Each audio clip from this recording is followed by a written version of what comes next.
Өнөөдөр нийслэл хотод цансаар шалтаргаа гулгаа үүсэж замын төвчрөл нэмэгцээдэж нөгөө талдаа хүүхдүүдэд аз жаргал баяр хөөр бэлгэлсэн нэгэн өдөр өнгөрлөв. Хүүхдүүд хэрхэн баярлаж цасаар тоглож байгааг таач бас харж байна. Ангийн дарга Ирмэн ангийнхныгаа өнөөдөр уриалснаар тэд энхүү хөгжилдөж байна.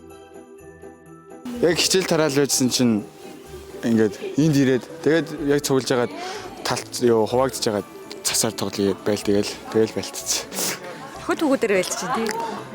Яг эрэгтэй эмэгтэйгээрээ бүр яг хуваагдаад эрэгтэйчүүд нь охтуудтайгаа хамт болж муулаад тэгж тоглож байгаа. Хин ялж байна. Ер нь тэнцүүхэн л яваад байна. Бараг энэ хавийн цэцэг дуусгацсан шүү дээ. Харин тий сая хүүхдүүд бас ирж цаас өгөөлсэн. Бас өгөөлээ. Ер нь ангиар ингэж хөвгчлөлтэй өнгөрөх хэр олон өдөр байдаг вэ? Ер нь зарим нь ингээд сонгон ингээд ер нь хэцүү байдаг л та. Тэгээд өнөөдөр яг бүгдээрээ сонгонгоо тэгэл яг эрт тардаг өдөр тэгэл гарч ирээл тоглож байна да. Ангийнханд нь хоч байдгүй. Хоч байгаа. Одоо тэр өндрийг баавгаа гэдэг. Тэгээд энэ улбаршаар гүрцтэй гахаа гэдэг. Ер нь тий гахаа гэдэг утсан. Тэгээд тэр цаатлын цайвар гүрцтэй царцаа марцаа гэдэг тэр баг. Тэрийг болохоор мэлхий зэлхийгээд дууднаад. Яа тийм хоч гэсэн. Агүй яг ингээд амир тэднэртэй амир адилхан тэр ялангуяа тэр том битэн болохоор яг баавгаа шүү дээ. Том битэлээр нь баавгаа гэж. Тэгэл тэр юм жоохон тэгэл ер нь темир дүнэр өгсөн дөө. Чиний хоч юу?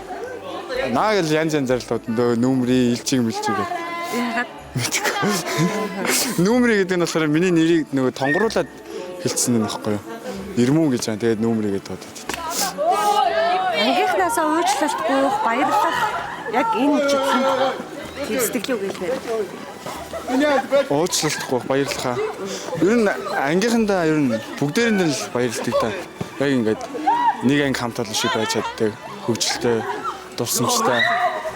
Яг тэгээд уучлалтгүй хүн бол яг хоо октодтойгоо тэгээд хаяа тоглож байгаа гомдоожсэн бол уучлаарай гэж хэлээ та.